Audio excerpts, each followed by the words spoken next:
Thank you so much, and welcome everybody to today's webinar. I'm Stacy Gladding with Energy Star, and today is our final webinar of the year, part of our Energy Star Partner of the Year Award winner webinar series. So thank you everybody for joining us. And today's topic is on lighting up energy savings with LED upgrades. So first, before we get into the presentation, I just want to remind everybody who's an Energy Star partner that next week on December 9th is the deadline for submitting applications for the Partner of the Year Award. So if you're currently a partner and are thinking about applying, or if you haven't heard about it, we definitely encourage you to go to our website to learn more so you can get ready to apply next year. But basically, there are some points here on the slide, and these are ways that if you think these will apply to you, then you might be a good candidate to apply. So if you're excelling in energy management, if you're currently leveraging Energy Star tools, if you have an excellent internal and external communications plan, if you're active in the partner community, and you have strong energy performance, then we encourage you to check out more information at energystar.gov/awards. And we look forward to receiving everybody's applications this year. Now, I'm excited to introduce today's speakers. So we have 3 speakers today. The first we'll be hearing from Leslie Adebayo. He's the Corporate Sustainability Manager for Bimbo Bakeries, who will share their experience and success stories achieved by creating their own treasure hunt version to address their company's needs and realities. And then we'll hear from Sean Shropshire. He's an energy engineer for Retail Business Services and has an electrical engineering degree. He has worked for RBS's parent company, Ahold Delhaize, for 15 years. He will share how Food Lion encouraged sister brands to start developing energy management programs and help them manage energy, as well as highlights from their inaugural Battle of the Buildings competition, which resulted in a 10% energy reduction for their winning store. And then finally, we'll hear from Nathan Onchuk. He's the Energy and Sustainability Manager at Ozinga, and he works closely with the operations and maintenance teams to develop and implement Ozinga's energy efficiency program. And so with that, I'll turn it over to Leslie for today's presentation.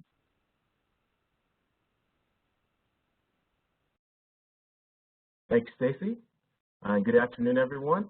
I'm glad to be with you. Special thanks to the Energy Star team for inviting me to speak on LED lighting this afternoon. It's definitely one of my favorite topics. It actually is one of the first projects I had the opportunity to discuss with Bimbo Bakeries when I first joined the company a few years ago. So go ahead and get started.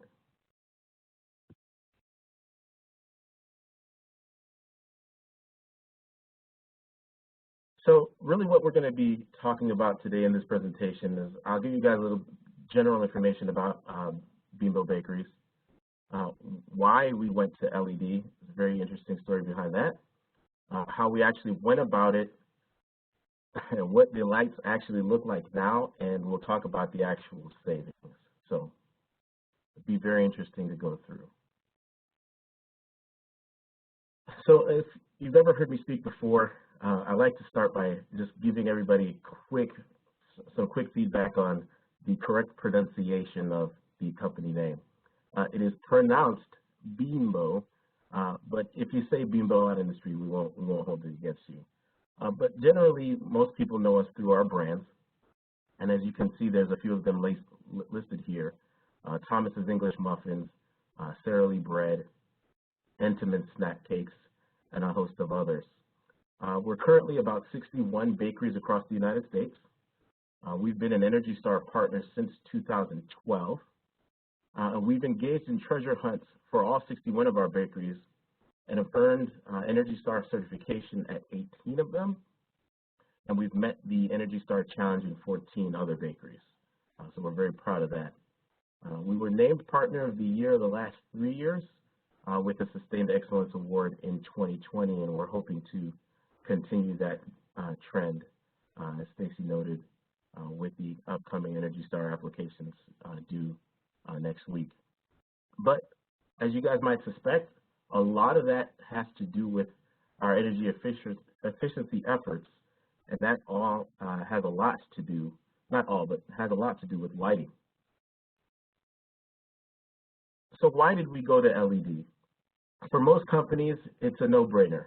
LED lights provide a greater quality of light um, for less usage over time, lowers your energy bill. That's a no-brainer. But we had a different set of circumstances, and that is back in 2015, we actually had glass shatter over one of our production lines. That ended up being a recall over 11 different sites. It was a lot of bread, and you can imagine as a producer, any time that there's a significant safety risk to either your associates, employees, or your consumers, it's not something that you can take lightly. And so with this problem, it was initially addressed by going to LEDs, but it was done with InstaFit tubes, which are technically unbreakable, but they kept them in their old fixtures, but as an extra safety precaution, they zip-tied them down so that they didn't fall out of the fixture.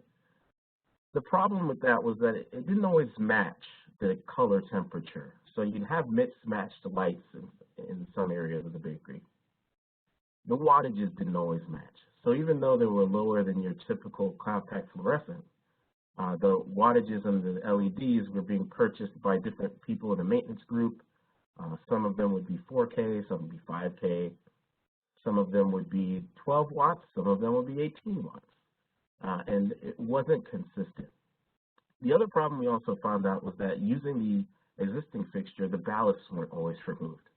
And those of you in the know that the ballast is also another factor in the power efficiency of how your lighting performs.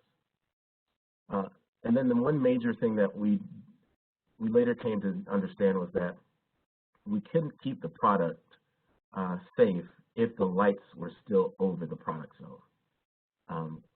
And even still, another unfortunate thing that happened to us was that in one of our depots where they did these InstaFits, either the electrician or somebody made a mistake, and it resulted in a fire in that particular space. So with all of those events, and I should mention that this all happened in the span of 4 months. So immediately after the bread recall, and we kind of tried to shore up the situation there was a fire, and then LEDs were not the big win over for the corporate environment at BBU that we had hoped that it was going to be. So we decided to make some additional changes. So one of the first things we knew that we needed to do is we needed to standardize our lighting protocols.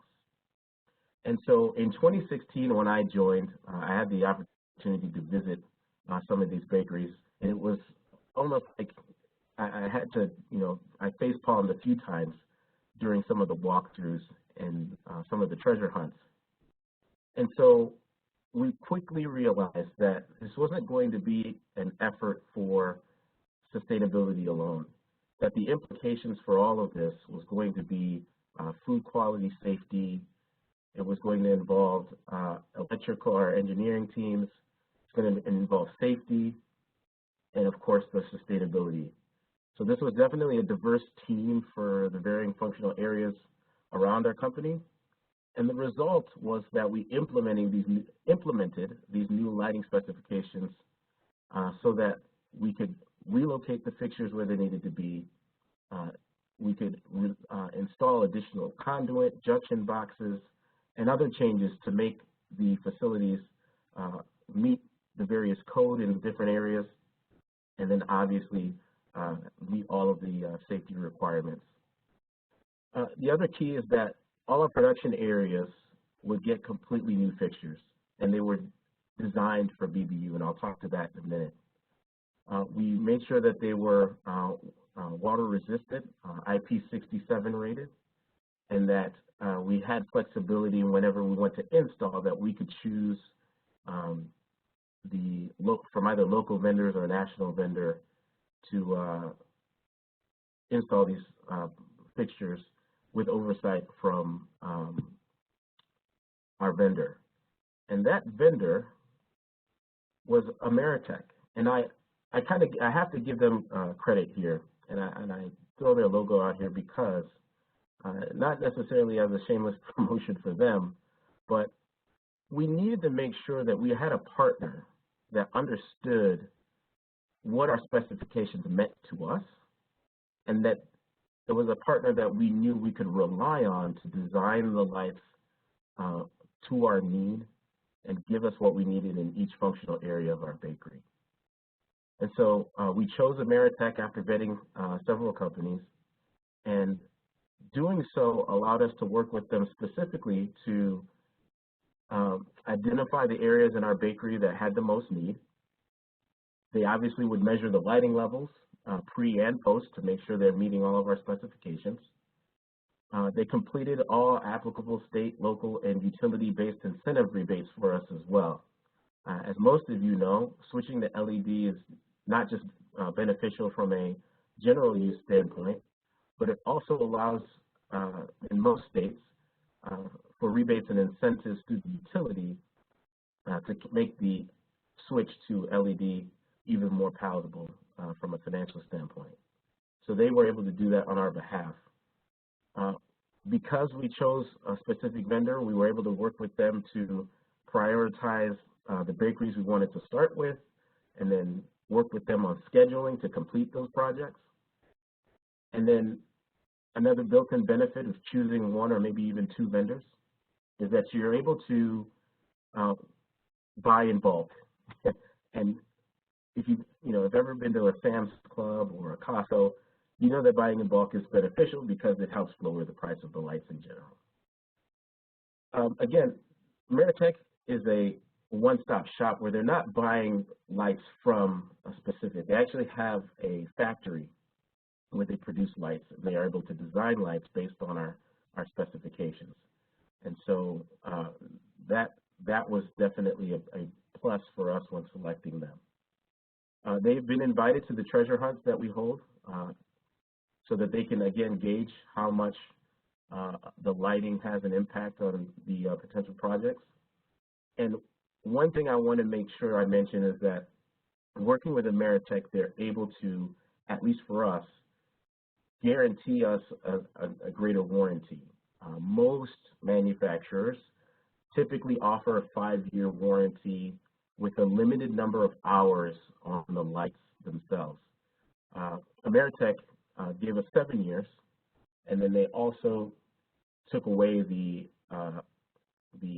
hour restriction. So if a light fails in one of our bakeries that we've installed lighting in over the next 7 years, it doesn't matter how long that light's been on, they'll replace it for us with no problem. So I wanted to be sure to share that with everyone here because that's a benefit that you don't necessarily get when you deal direct, if you don't deal direct, I should say, with a specific vendor. So last but not least, we installed the lights. Now, this photo here is of a bakery that prior to the installation of LEDs. And what I will tell you about the pictures that you're about to see are that they were all taken on an iPhone by me.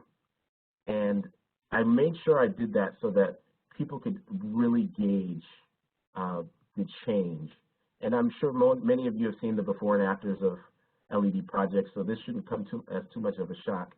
But when you have a workforce who's working in conditions where they think the lighting levels are good, and then they change to the new lighting levels, it makes a world of difference. So I'll move quickly through some of these slides and get to the savings, but this is the before. This is the only before that I will show.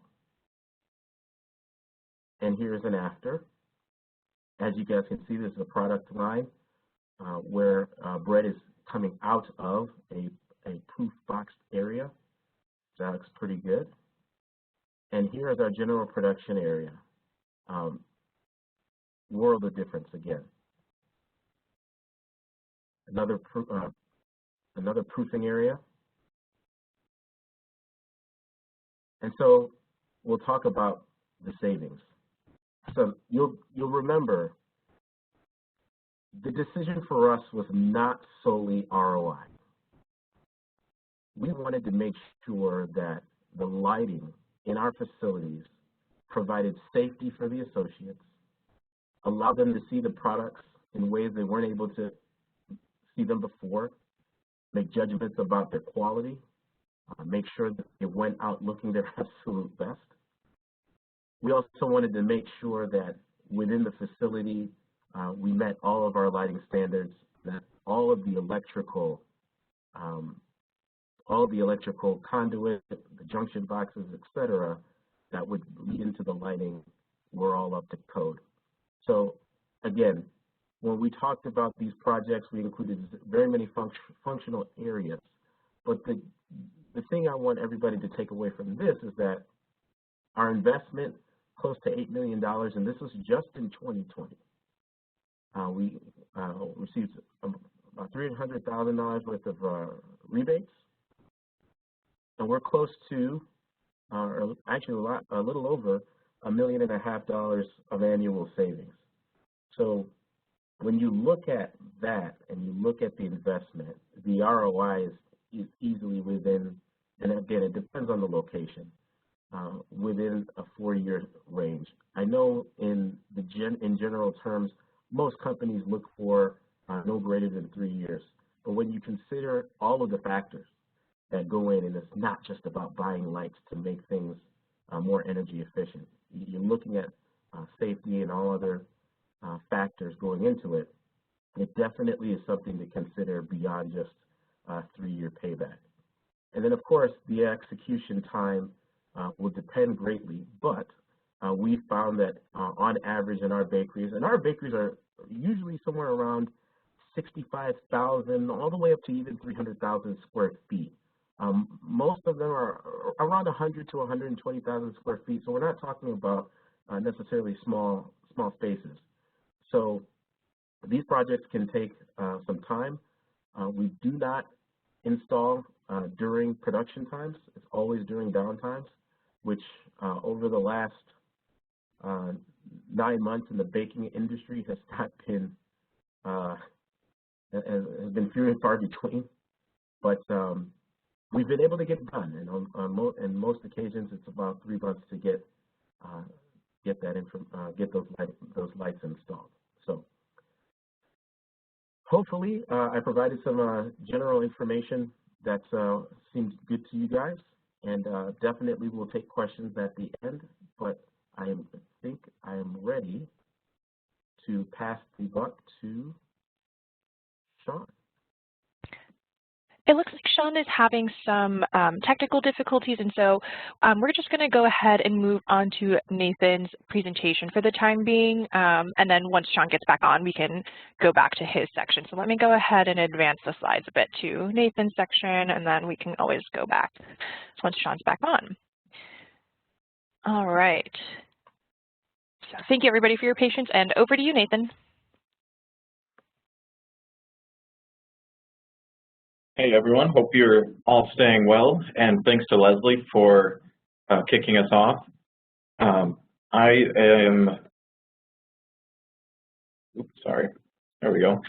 work with Ozinger ReadyMix, and we are a 4th generation family-owned construction materials and logistics service provider that got started outside of Chicago in 1928.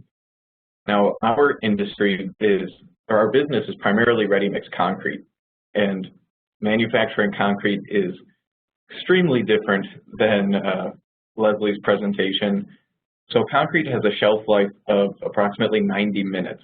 So that means we have to have locations all over our service areas in order to get our product to our customers as soon as they need it. Because of this, most of our facilities are actually relatively small, but we have a ton of them.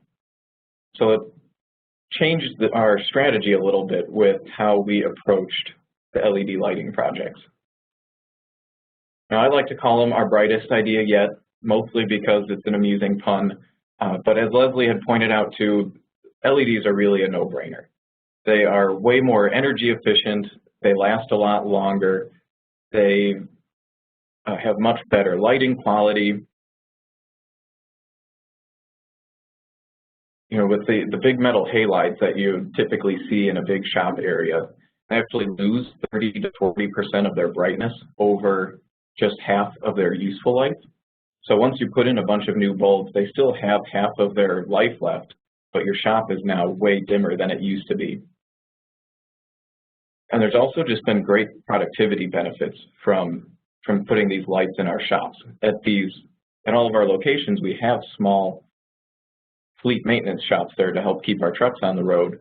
And we've seen time savings with mechanics not having to fight with extra lighting underneath the trucks. You're not losing bolts as easily on the dark concrete floors. Less tripping is a big one, just a safer working environment in general. And the mechanics just really appreciate the extra light. It's just a big employee satisfaction benefit.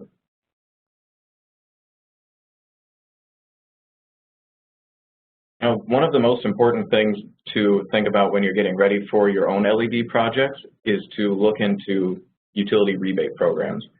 Nearly every utility has some sort of energy efficiency program, but their rules are all a little bit different. Some of them want you to pre-apply before you actually purchase any equipment. We have had in the past a maintenance manager bought a bunch of light bulbs that would have qualified for utility rebates, but because we weren't ahead of the application process, we weren't actually eligible to get any of the money.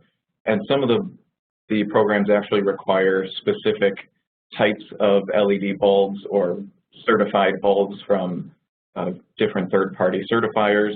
So you want to make sure that you've got all of those ducks in a row before you start working on these projects. And it's not necessarily free money. If you look at your utility bills, you'll most likely see a charge on there that has something to do with energy efficiency program. So this is just taking out the money that you've been paying into these programs, whether you liked it or not. Now, before we get started on any of our projects, we always like to go through and just try to estimate the electricity savings that we're going to see. This helps just push the projects through and build buy-in from some of the upper management, but it's also extremely easy to do with LED bulbs. This is just a small screenshot from an Excel template we use.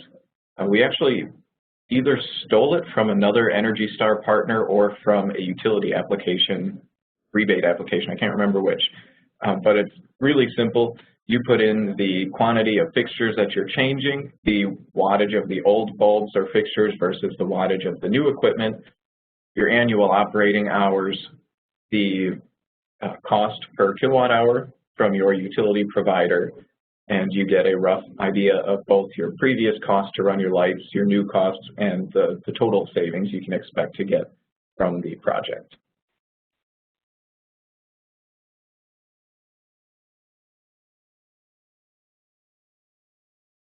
Ooh, sorry. Fat fingered that one. Preview of the whole presentation if you guys were interested. So this project here is actually what started our more focused approach to LED projects. This is a shop with an intentionally bad picture. I'm standing in the doorway with the sun coming in behind me, but the point of it was that these lights were just something that a maintenance manager was able to get cheap and quick and replace all of the old metal halide fixtures. And somehow they managed to both be too dim to really work underneath them, but also the focused point of light within the fixture was so bright that it would be blinding to the mechanics who are laying on their backs underneath the truck, and they'd be seeing spots all day. So there's value in making sure that you're getting fixtures with the right light spread as well as lumen output. So, like I was saying, proper photometrics really make a difference. This is the same shop. We didn't change anything but the lights. We actually had an electric contractor come out for this project. They look at the reflectivity of the floors and the walls and the roofs, as well as where the trucks are parked when the mechanics are working on them, so that they could actually space out the lights in a way that will get the best even light down at the shop floor. Our trucks are almost 14 feet tall, so if you've got a light that's just on the other side of that truck and your next row is on the other side of another truck, you don't get much light, and all of a sudden you're working in this really dark spot of what otherwise could have been a very well-lit shop.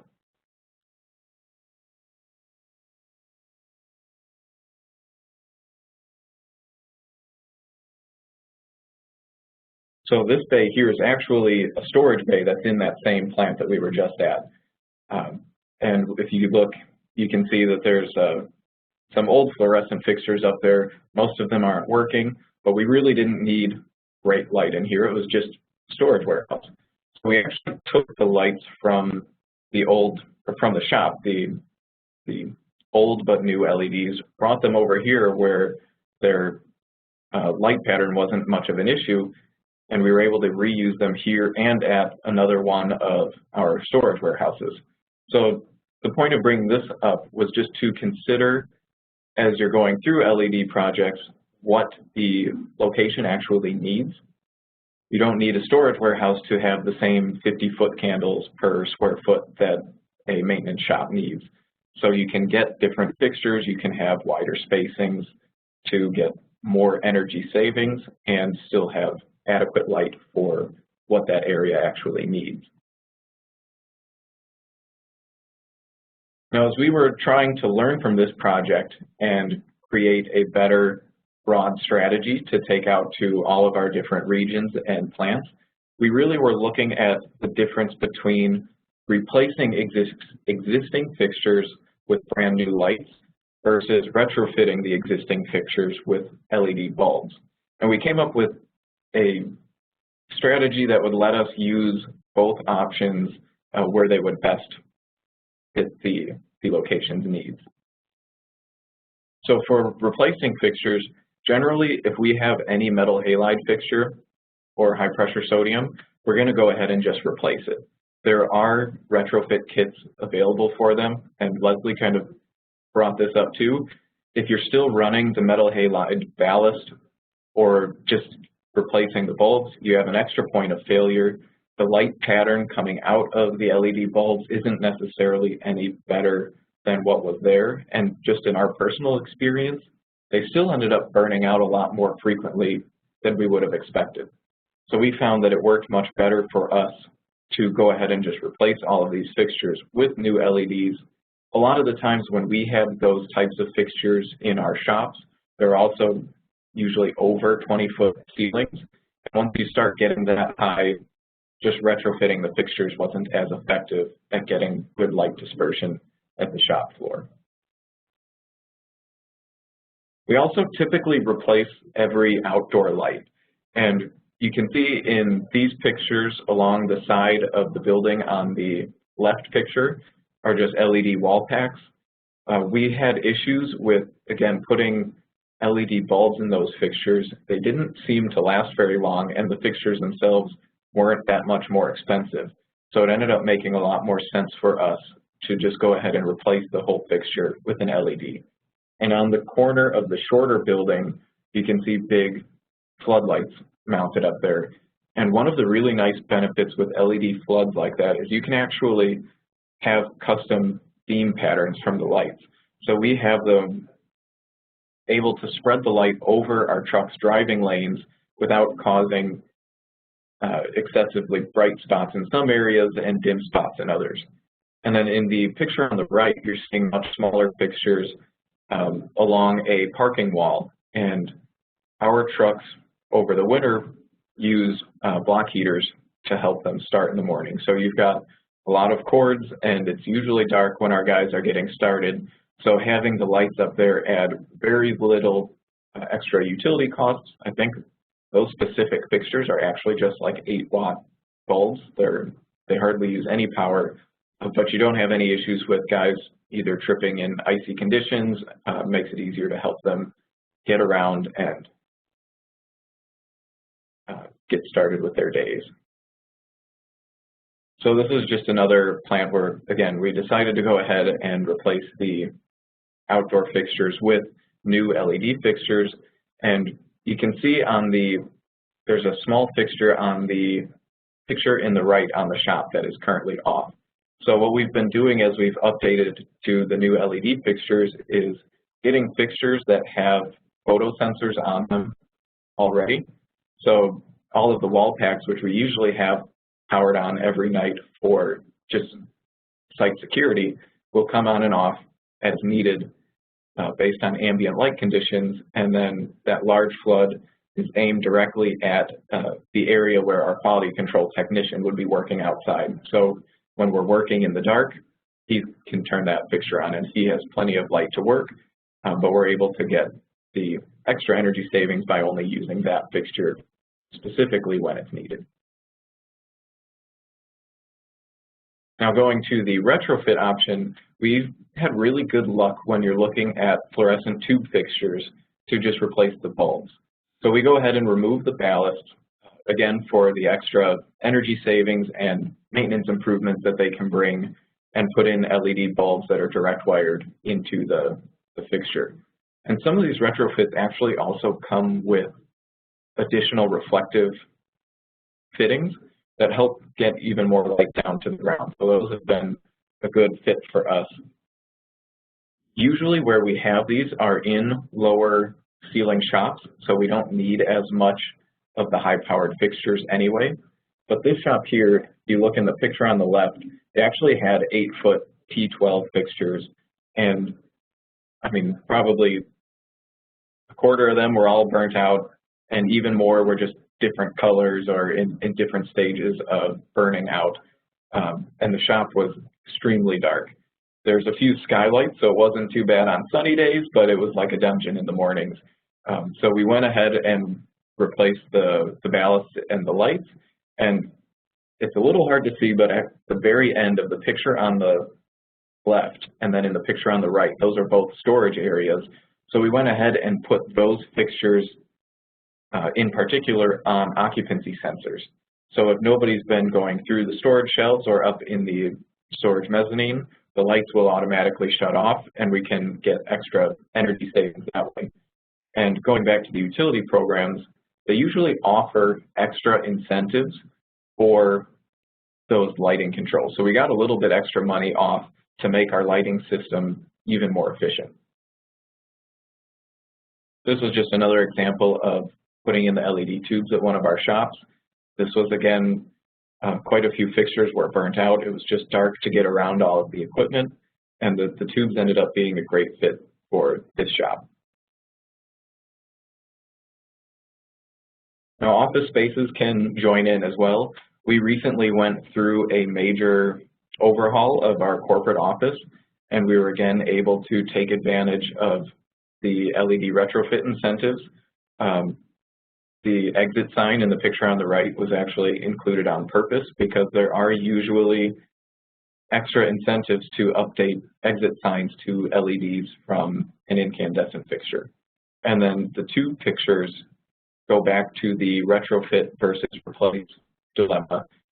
So the picture on the left is where we actually replaced the fixture with an LED. And the reason was in this area and in other areas like it around the office, we were doing much more intensive remodels where we were actually ripping out the ceilings and replacing everything above them. So since we were going through all of that work, we ended up just updating the fixtures. Where we were not doing as much and it was more so just moving desks around and repainting, we went ahead and just removed ballasts, put in the LED tubes, and you still get the same light outputs and energy savings benefits.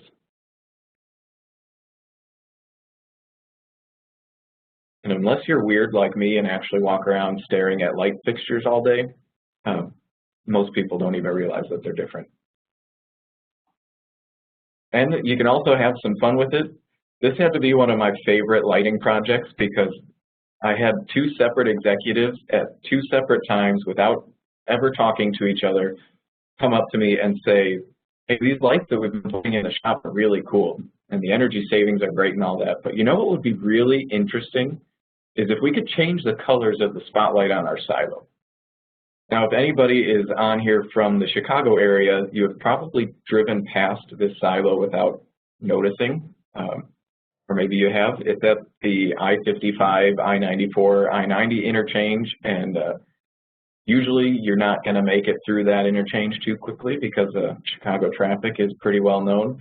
So they really wanted, the executives really wanted to be able to do something interesting with their silo as people were driving by. So the LEDs are completely color programmable. We have them set up to change colors depending on the holiday or the season. There's a touchpad in the office, which is what the picture in the center is representing with all the different color options. And you can even plug your computer into the controller if you're feeling the urge and pick basically any color imaginable. So it was a really fun project, something silly.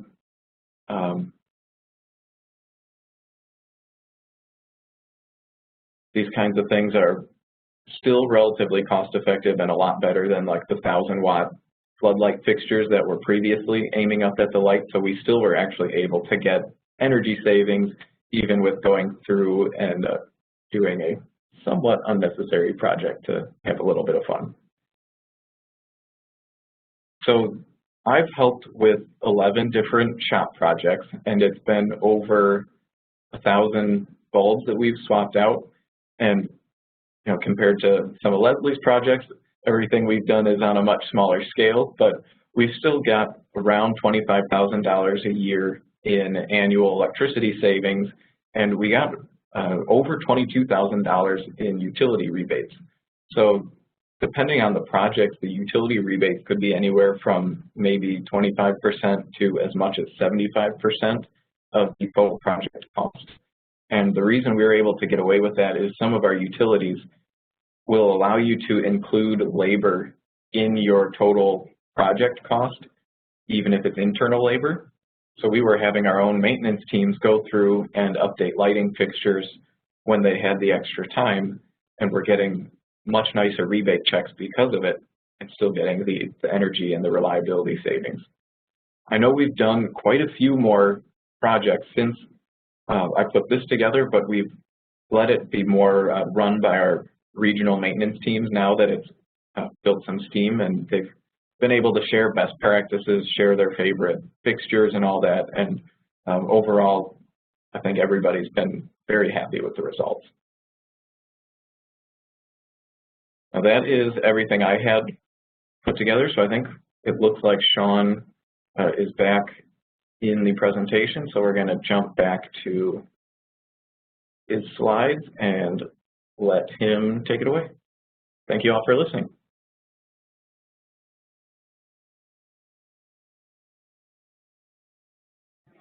Howdy, and thank you, Nathan. I appreciate the patience there. 2020 wouldn't be complete if something didn't go wrong in the middle of a presentation you were supposed to give. So thankful I was able to get my issues resolved to be able to present and share our LED lighting journey here at Food Lion with you all. And thank you to Energy Star and the EPA for inviting us to speak on this. It's something that we're very passionate about and proud of. Again, my name is Sean Shropshire. I'm an energy engineer with Retail Business Services, which is an internal services company for Ajo Del Hayes.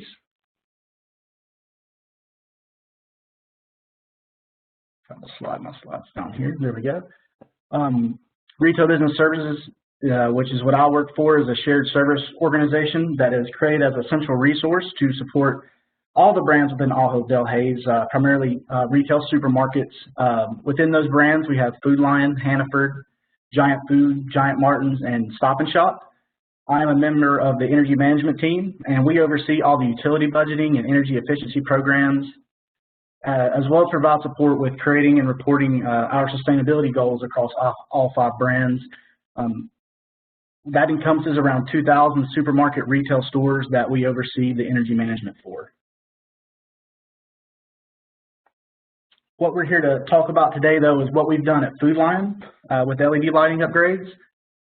Just to give you an idea of Food Lion's footprint, it's around 1,000 stores and 77,000 associates, primarily in the Southeast, encompassing around 10 states. And we serve 10 million customers per week in our stores. We have been an Energy Star partner since 1998, so we're a very early adopter. Being a partner with Energy Star supports our corporate and sustainability energy mission. helps us to set performance goals and also to work towards achieving certification in our stores and do some performance benchmarking. This was a photo from 2019 with some of my associates where we accepted our 18th, excuse me, at that time, Energy Star Partner of the Year award. This year we couldn't go, unfortunately, due to COVID and everything going on there, but hopefully next year we'll be back to happier times and be able to go in person to the event. As I was saying, we're an Energy Star Partner of the Year. We've achieved that for 19 consecutive years at Food Lion, 17 times with sustained excellence, and that's the longest running of any Partner of the Year. But moving back to the topic of LEDs and looking at why did Food Lion pursue LED upgrades, or why do we start doing those in our stores? Supermarket retail is a low margin business, typically at 2 to 3%. Utility costs as a part of that are a top 3 expense in our organization, and utility rates only go up, they very rarely go down. And the energy conservation projects and the savings you get from LED help to support our sustainability goals and help us save on our utility billing. Historically, this has kind of been the lighting program at Food Lion. Way back in 2002, where we had T12 or T8 linear lighting in our stores, we went from T12 to T8. Early 2000s, we went to case lighting, case lighting conversions to T8 lighting.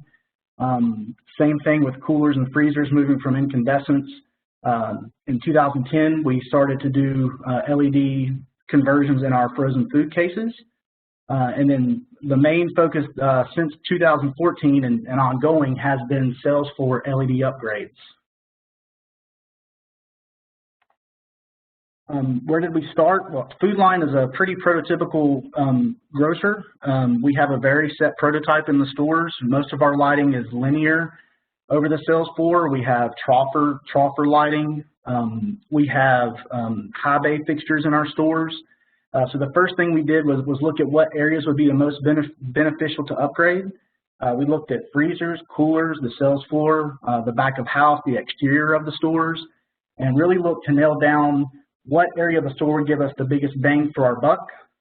We did this through achieving full store audits with our maintenance partners, and we also have a really good historical records of the lighting fixture plans and what's in our stores based on store prototype. Luckily, the prototype for a Food Lion has not changed much. It can be harder sometimes, and full store audits are a really good, full store surveys are a really good tool when you're working with your partners to be able to identify exactly what's in your businesses if you're not aware, to identify what lighting is the best to upgrade. But for our stores, it was a pretty standard prototype with linear lighting over the sales floor, with some troffers. We wanted to identify a solution that fits best with what we wanted to achieve. There's a lot of different ways you can go at performing energy upgrades with LED. There are LED tubes. There are where it's just the strict tube replacement, like a plug and play type method. That's a really cost-effective and simple solution that can give you a quick bang for your buck. There's LED retrofit kits where you can use the existing housing of your fixtures and basically just put in new LED guts. And you can also go the route which we ended up doing for our stores, which is a completely new LED linear fixture. The reason why the tubes or retrofit kits didn't really work for us was a lot of our stores are older. Some of those lighting fixtures had been there for many, many years. They showed, signs of wear and tear and rust. That, a tube replacement or a retrofit kit which uses the existing housing would still show. So we opted to go with a new LED fixture to kind of freshen up the stores at the same exact time that we were going in and doing these energy projects. The key for us was to achieve that leadership buy-in. In our organization, a lot of people have their hands in the capital cookie jar. So being able to go to our operations team and leadership and perform an energy analysis for them to show, from moving from a 120 watt LED linear fixture over the sales floor and cutting that in half to a 60 watt solution, that's really going to come down your utility bill. And there's a lot of cost savings generated with that we'll look at a little bit later. There's a lot of different ways to manage and execute LED projects, whether you do that via internal resources. We manage a lot of our projects in-house. And in originally designing and determining what fixture solutions we wanted to use, we reached out to manufacturers ourselves to do some photometric studies to show us some solutions that they may have that would work for us. But there's also, a soup to nuts vendors. There's whole house enterprise solutions that will come in and do lighting programs and do photometric studies for you, show you what lighting solutions would work best in your applications. It's really just a matter of how much you want to manage yourself, or that you have the time to manage yourself, versus that not paying for your time and having someone else manage that for you. The Food Line LED program. So we do the sales floor customer-facing lightings because that offered the highest rate of return for us internally. When we got to the back of house and some specialty unique fixtures at the time, when we looked at the solutions, it just seemed more sense to us to put all of our money in the customer-facing sections of our store first, that the customer sees, that would improve lighting on the sales floor while also giving us a great energy save. And also just because where we're located primarily in the Southeast, utility rates are lower in our market, so it's harder to meet those internal hurdles. So we wanted to do the projects which gave us back our money quickest. As far as targeting our stores, we targeted the stores obviously with the highest utility rates, as well as worked with utility partners that offered the highest rebates. And within that, when we do a project with our installers, we have the installer apply that utility rebate as an incentive on our final invoicing so that we can put that money directly back into the project and do more stores. I mentioned that we manage our projects in-house to drive costs out of the project. Essentially what we did was work with a manufacturer to develop a custom solution that we liked. What we did was come up with something that mirrored the fixtures that were in the stores currently, and designed a lumen package and kind of the energy save we were wanting to achieve in the store. They brought that back to us. We performed an analysis on what that would look like across our enterprise of stores and decided and picked that solution. By doing that, we actually buy our fixtures directly from that manufacturer. That way we don't have to go through a distributor and pay a markup on the fixtures. And as part of that, we work directly with the manufacturer to ship those to our stores when we do our installs with our installers. And we work directly with our installers for them to be at the stores and get those shipments, and we store the material at the stores for the installs while they're in there working. And as I stated before, we work with the vendor to apply any rebates back to our invoicing so that we can put that money directly back into the project.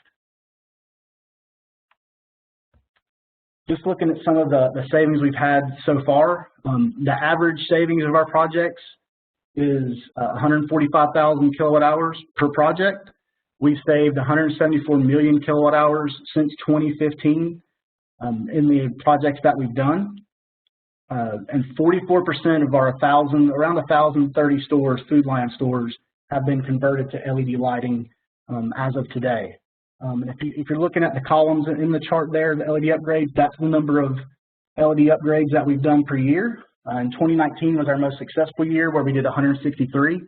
A lot of that is capital dependent, just in how much we can get capital-wise to execute on these projects.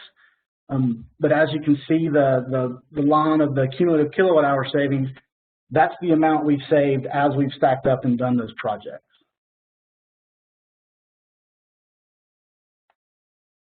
And as far as this next slide, as I said, we've done 459 total LED upgrades since 2015.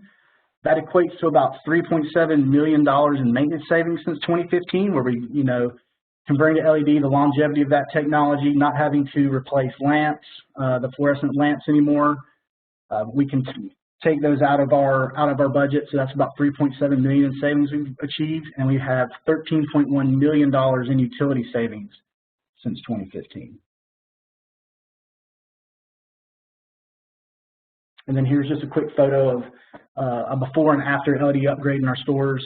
On the left, you can kind of see that even the ceiling gets brightened up in an LED upgrade, and the whole store just looks a lot better from a customer perspective, which is great, but also for the associates as well that are in there working. And this is just another photo that you can see really how much of a difference an LED upgrade makes in the store.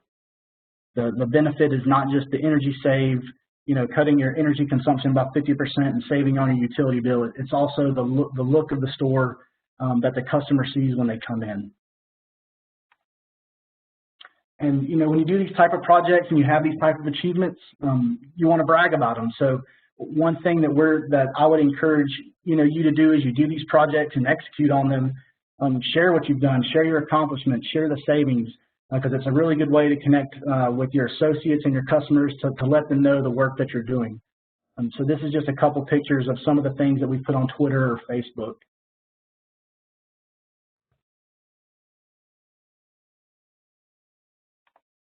And then as far as future challenges for Food Lion, it's always tough to find. Low-hanging fruit always grows back. Unfortunately, there's always something more that's going to be there. As I said in the beginning, we did LED lighting in frozen food cases several years ago. LED is a technology that is always growing. There's always a more efficient fixture. There's always one that gives you more output for less wattage. So it becomes a thing where you can even go back and revisit old projects and install LED again and still get a great return on investment just because of how far advanced the technology has come in 10 to 15 years. And that goes into the next question, how the advancement of LED technology affect our strategies. I know Nathan spoke some on controls. We looked into dimming as well. In all of our stores, we have an EMS system which manages the lighting schedules in the stores. We opted to use just to drop costs out of the project because of the lower utility rates here. And I didn't mention it before, but our average simple payback in our stores is 3 to 6 years, depending on utility rebate. But when we looked at dimming, the most cost-effective thing for us to do was to pick a fixture that was a set lumen package that got us to the foot candles we were trying to reach in our stores and installed there. But, you know, there's a lot of great new technologies out there. You have the Internet of Things where you can tie in, you know, Daintree or any type of wireless into your light fixture and even get heat mapping for customers and customer information and shopping patterns in your stores. There's a lot of good things out there around the turn as the technology advances that you can utilize to your advantage in your business. And with that, thank you for your time. Apologies again for the internet issues I experienced earlier. I'm going to pass it back to Stacy.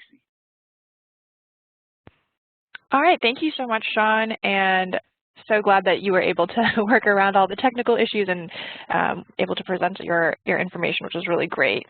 So I'm going to go ahead and move back to towards the end of our presentation. There we go. I just wanted to give some information about ENERGY STAR certification for commercial buildings before we move into the Q&A session. So, of course, first and foremost, the health and safety of stakeholders will remain EPA's first priority. So EPA has issued new guidance that can be found on the ENERGY STAR website. So this slide says that the current period ending date is July 31st of 2020 as the most eligible period ending date. That has actually been updated to December 31st of 2020, and we'll be sure to update this slide before we send it out.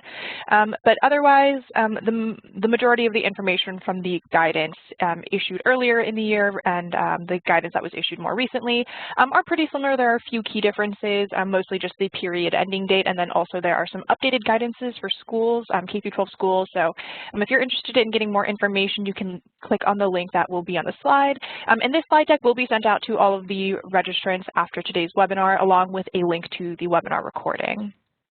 Also, the certification deadline for commercial buildings is February 10th of 2021. For industrial plants, the deadline was November 30th of 2020, so that has passed. We also wanted to take some time to talk about ENERGY STAR tenant space recognition. So this is a brand new recognition program that EPA has launched, and this is for tenant spaces within an office building. And you can see some of the recognition criteria up on the screen. And we also have a website that has a lot more detailed information, some how-to guides. We've also had some past webinars. So if you're interested in earning recognition for a tenant space within an office, definitely check out this recognition program. All right.